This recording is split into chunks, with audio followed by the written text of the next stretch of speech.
सिफारिश कबूल होगी।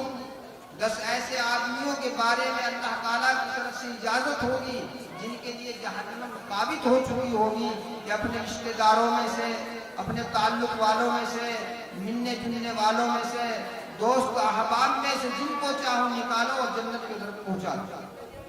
तो बड़ी सआदत की बात है। और दुनिया के अंदर भी ये हमारे लिए सआदत है जहाँ कुरान करीम पढ़ा जाता है। जो कुरान करीम पढ़ने वाले होते हैं उन जगहों के ऊपर रहमत के फरिश्ते नाज़िल होते हैं। आखिरत में भी काम आएंगे। एक एक लफ्ज के बदले 10-10 नेकियां नामाए आमाल में लिखी जाती हैं। यहाँ तक के उन लोगों को भी फायदा पहुंच जाता है जो मोहब्बत रखने वाले होते हैं, ताल्लुक रखने वाले होते हैं। एक वाक़िया है, मैंने पढ़ा एक रिसाले के अंदर कि एक शख्स अपने गांव से चले, अल्लाह के नेक बंदे थे, बरगुज़ीदा थे, अपने सफर में जा रहे थे। कई एक दिन का पैदल का सफर था। रास्ते में उनको एक जगह जरूरत पेश आई कि थोड़ी देर के लिए क़याम करूं। चुनाचे उन्हें दिखाई दिया कि करीब में एक गांव है, वहां तशरीफ ले गए।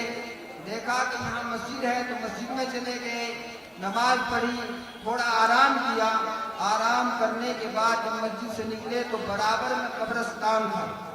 वहां पहुंचे कि इनके लिए कुछ दुआ कर दूं, मग़फ़िरत के लिए अल्लाह रब्बुल इज़्ज़त इनकी मग़फ़िरत फरमा दे।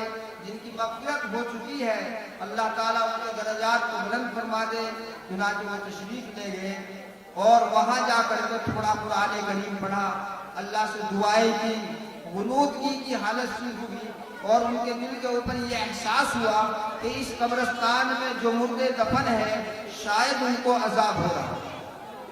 बड़े फिक्रमंद हुए, दुआएं अल्लाह के सामने आजिज़ी इनकी सारी की, दुआएं मग़फ़िरत की, अल्लाह ताला इनके अजाब को टाल दे, दूर फरमा दे। बस दुआ करने के बाद में वो यहाँ से रुखसत हो गए, अपनी मंजिल पर पहुंचे। फिर वापसी में जब आ रहे थे फिर उनके दिल के अंदर ख्याल आया कि मैं यहाँ से गुजरा था, नमाज पढ़ी थी, आराम किया था, कब्रिस्तान भी गया था बराबर में। इनके दिल के अंदर वो बात फिर पैदा हुई। सोचा कि अब की मर्तबा फिर दुआ करूं, अब मैं वापस घर जा रहा हूँ। चुनाचे गए, कब्रिस्तान पहुंचे और वहां जाकर के दुआएं की।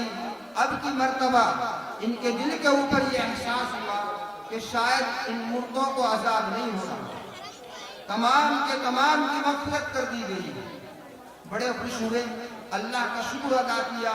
कब्रिस्तान से बाहर निकलने के बाद लोगों से मालूम करना शुरू किया कि यहाँ कोई वाक़या पेश आया है। लोगों ने कहा कि कोई खास वाक़या पेश नहीं आया। दूसरे से मालूम किया, तीसरे से मालूम किया, चौथे से मालूम किया। किसी एक ने बताया कि हाँ एक वाक़या पेश आया है, हमारी इस बस्ती के अंदर एक हाफिज़े कुरान थे, उनका इंतकाल हो गया है 2-3 दिन पहले, उनको यहाँ दफन किया गया है कब्रिस्तान में। इसके अलावा कोई वाक़या पेश नहीं आया। तो वो बुजुर्ग कहने लगे कि हाँ बस मैं समझ गया कि अल्लाह ताला ने उन हाफिज़े कुरान के यहाँ दफन होने की वजह से तमाम मुर्दों के अजाब को खत्म कर।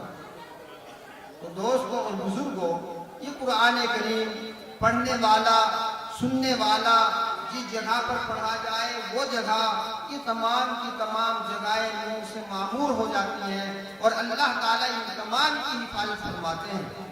तो हमें और आपको इन मदारिस इस्लामिया की, खानकाहों की, अपने छोटे बच्चों की, अपने छोटी बच्चियों की, इन तमाम की कदर करनी चाहिए। और उनमें सबसे अहम और बुनियादी चीज़ ये है कि अपने इन तमाम बच्चों को गुरूर नबी सल्लल्लाहु अलैहि वसल्लम से आरास्ता किया जाए। अल्लाह पाक मुझे भी, आपको भी, हम सबको अमल करने की तौफीक अता फरमाए। आमीन। माशाअल्लाह, बहुत खूब, जज़ाकल्लाहु खैर फिद दारैन। हम सब के करम फरमा रहबर और रहनुमा हज़रत मौलाना मुफ्ती मोहम्मद बिन यामीन साहब दामत बरकातुहुम आलिया हम सबको नसीहतें फरमा रहे थे। बिलाखिर यूं कहते हुए चल दिए कि बचा ले मेरे मौला हर गुनाह से हमें, बचा ले मेरे